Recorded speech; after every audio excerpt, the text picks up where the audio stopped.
The intruder's game. The suburbs are supposed to be safe. Manicured lawns, quiet streets, and neighbors who wave hello from their driveways. It's where families go to escape the chaos of the city, to find peace behind white picket fences. But sometimes, the very isolation that makes suburbia feel secure becomes its greatest vulnerability.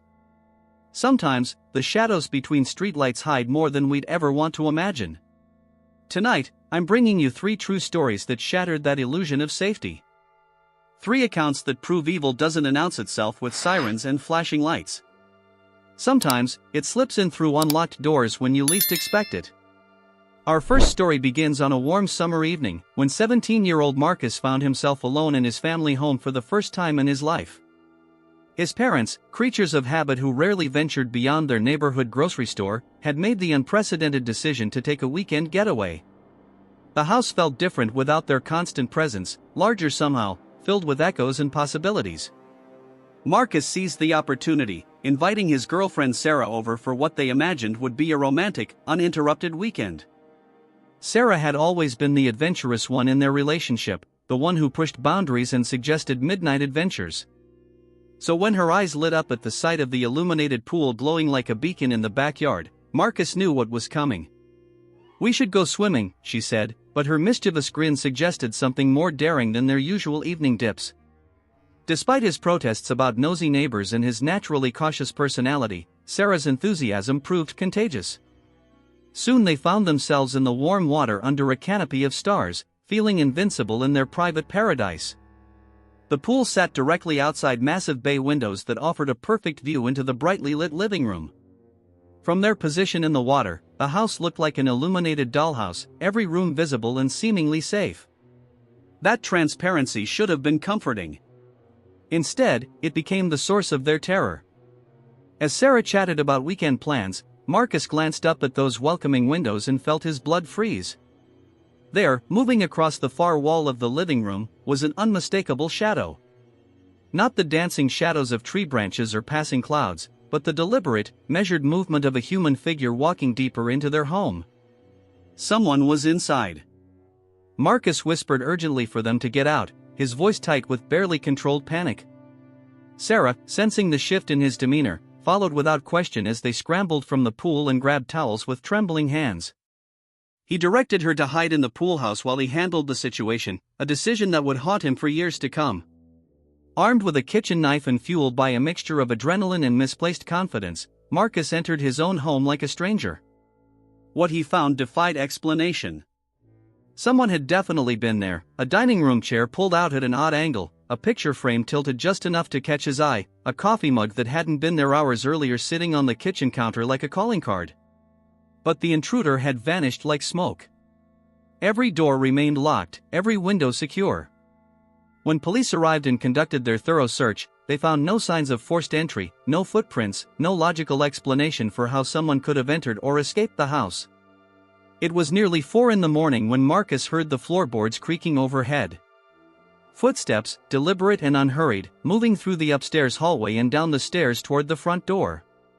By the time he reached the entrance, weapon in hand, the door stood wide open, revealing only empty darkness beyond. The morning brought the most chilling discovery of all. Every kitchen knife was gone. Not just the obvious ones from the cutting board, but every single blade in the house had vanished without a trace. Cash was missing, electronics were gone, but it was those missing knives that felt like a message, a promise of what might have been. Masks in the night. College campuses are supposed to be sanctuaries of learning and growth, places where young adults take their first steps toward independence. Rowan University, nestled in the quiet suburban town of Glassboro, embodied this ideal perfectly. Safe streets, friendly faces, and a community that looked out for one another. But during one spring weekend, that sense of security would be shattered by a group of masked figures who turned a celebration into a nightmare. Holly Bash weekend was the highlight of Rowan's social calendar, their version of Coachella right on campus. Students had been looking forward to it for months, planning outfits and making memories on the historic Holly Bush Green. The festival atmosphere was infectious, with carnival rides, food trucks, and the promise of a surprise headliner that had everyone buzzing with excitement.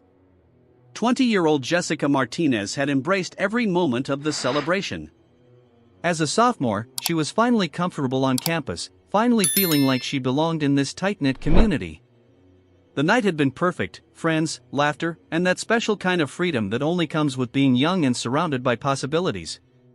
But at 2:30 in the morning, as Jessica made her way back to Chestnut Hall alone, she had no idea that terror was already stalking the campus. Earlier that night, around 12:30 a.m., witnesses had reported seeing groups of masked individuals riding bikes through the dormitory areas, banging on doors and creating disturbances. Social media posts from frightened students were already circulating, but Jessica, caught up in the magic of the evening, had missed these warnings entirely. She swiped her key card and entered the familiar warmth of her dormitory, expecting nothing more than a quiet elevator ride to her room. Instead, she found herself face to face with something that belonged in her worst nightmares. In the common area lounge, illuminated by the soft glow of study lamps, sat a figure in a black ski mask. Not a playful Halloween mask or a pandemic face covering, but a full tactical ski mask that concealed every feature of the person beneath. The figure wasn't doing anything, just sitting in complete silence, as if waiting. Jessica froze in the entrance, her mind struggling to process what she was seeing.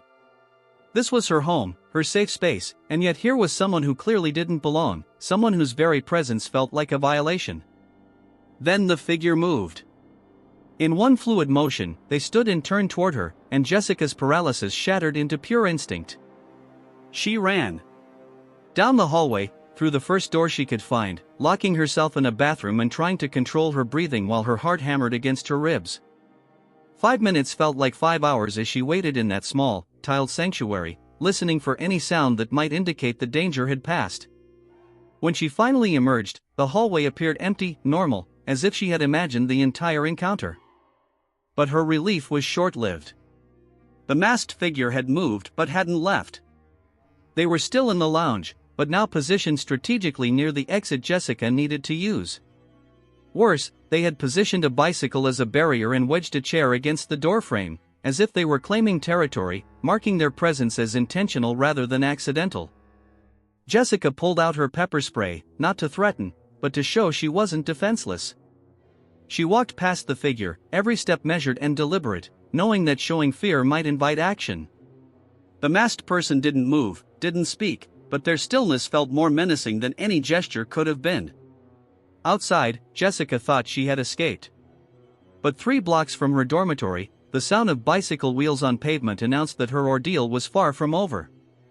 3 more masked figures rode up alongside her, their bikes weaving close enough to touch her but never quite making contact.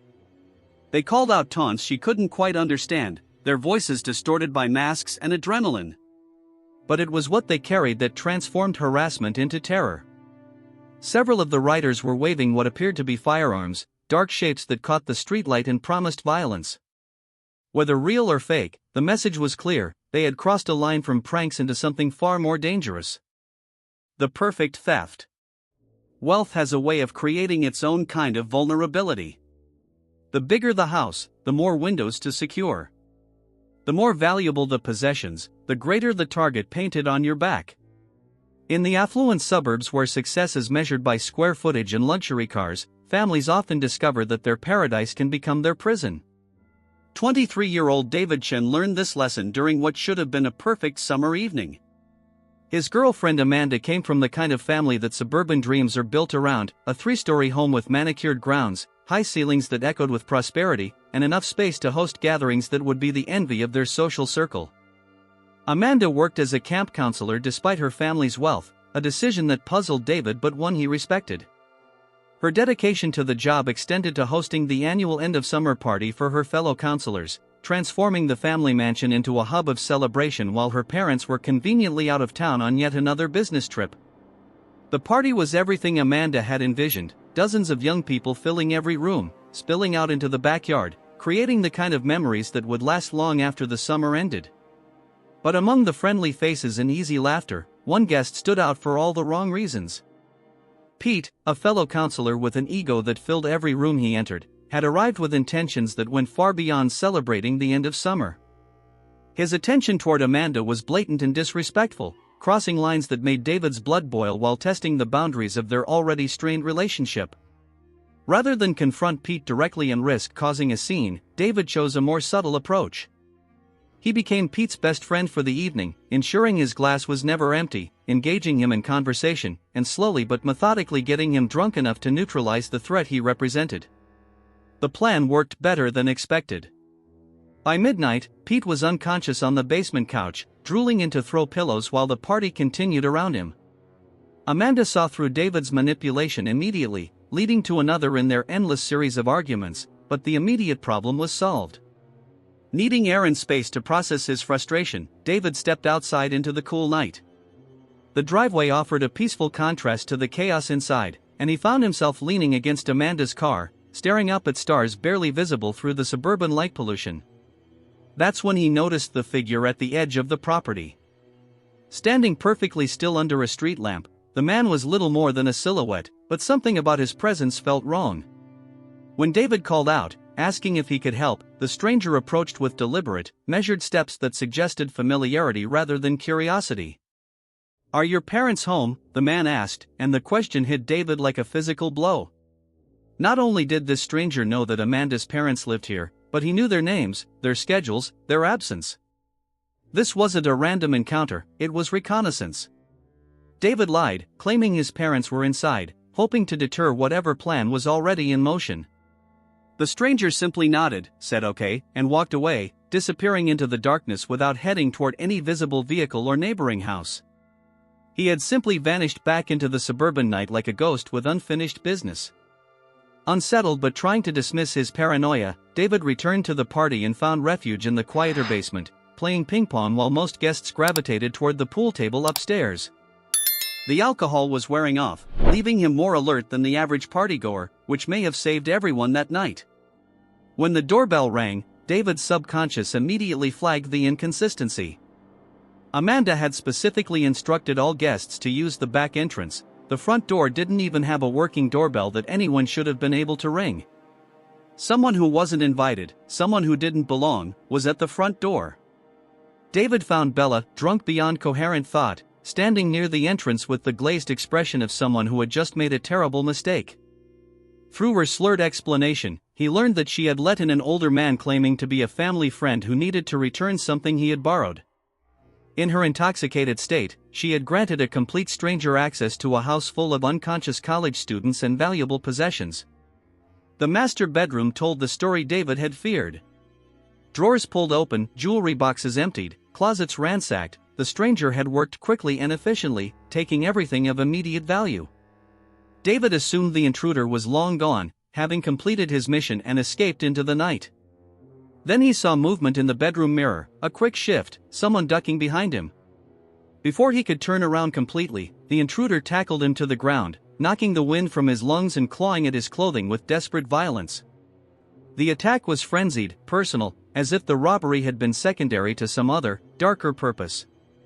David managed to push his attacker away through panic-fueled strength, and the man immediately sprinted across the room and dove through an open window, landing on the roof with a sickening thud before disappearing into the side yard. Standing at that window, watching his attacker flee into the suburban darkness, David realized how close he had come to becoming more than just a witness to a crime. The robbery was complete, the damage done, but the encounter left scars that would never fully heal. Unanswered questions. 3 stories. 3 different suburbs. 3 encounters with predators who understood that our greatest weakness is often our sense of safety. Marcus, Jessica, and David each thought they knew their environment, trusted their community, believed in the protection that familiarity provides. They learned, in the most terrifying way possible, that evil doesn't announce itself with warning signs or obvious threats. What connects these stories isn't just geography or circumstance, it's the calculated nature of each crime. The intruder who knew exactly when Marcus's parents would be away, who could disappear and reappear like smoke, who took the knives as if leaving a signature. The masked figures who coordinated their terror across an entire campus, turning a celebration into a nightmare with military precision. The burglar who researched Amanda's family, knew their schedules, their wealth, their vulnerabilities. These weren't crimes of opportunity. They were hunting expeditions. The psychology behind suburban crime is particularly chilling because it exploits our most basic human need, the need to feel safe in familiar spaces. predators understand that suburbanites often lower their guard precisely because they believe their environment protects them. Unlocked doors, open windows, walking alone at night, behaviors that seem reasonable in a safe neighborhood become invitations for those who understand how to exploit trust. But perhaps the most disturbing element of these stories is what we don't know. Marcus never discovered how the intruder entered his home or where they hid during the police search. The missing knives were never recovered, and the message they represented was never decoded. Jessica and her fellow students never learned the identity of the masked figures or their ultimate purpose. The weapons they displayed were never confirmed as real or fake, leaving the true level of danger forever unknown. David's attacker vanished into the suburban night, leaving behind only questions about how much he knew about Amanda's family and why a simple robbery escalated to physical violence. Was David simply in the wrong place at the wrong time, or was there something more personal, more targeted about the encounter? These open questions haunt not just the victims, but all of us who hear their stories. They remind us that safety is often an illusion, that predators walk among us wearing masks of normalcy, and that the darkness between streetlights can hide intentions we're not prepared to confront. The suburbs will always promise peace, prosperity, and protection. Beautiful homes with perfect lawns, communities where children play freely and neighbors become friends. But these three stories remind us that evil doesn't respect property lines or zip codes. It finds a way in through unlocked doors, uninvited guests, and the simple human tendency to trust too easily. Marcus, Jessica, and David survived their encounters, but they carry the knowledge that their safe spaces were never truly safe at all. They learned that sometimes the most dangerous predators are the ones who look like they belong, who understand our routines, who know exactly when we're most vulnerable. Their stories serve as a warning that safety requires vigilance, that trust must be earned, and that the price of letting our guard down can be higher than we ever imagined. Thank you for following Marcus, Jessica, and David's stories to the end. If these cases moved you, hit like and subscribe. We have more stories that deserve to be heard. Share your thoughts, your feelings, and your theories in the comments below. Have you ever felt like you were being watched in your own neighborhood? Have you ever had that gut feeling that something wasn't right? Your experiences matter, and your vigilance could make the difference for someone else. Remember, the suburbs may promise safety, but true security comes from staying aware, staying prepared, and never forgetting that sometimes the greatest dangers hide behind the most ordinary faces.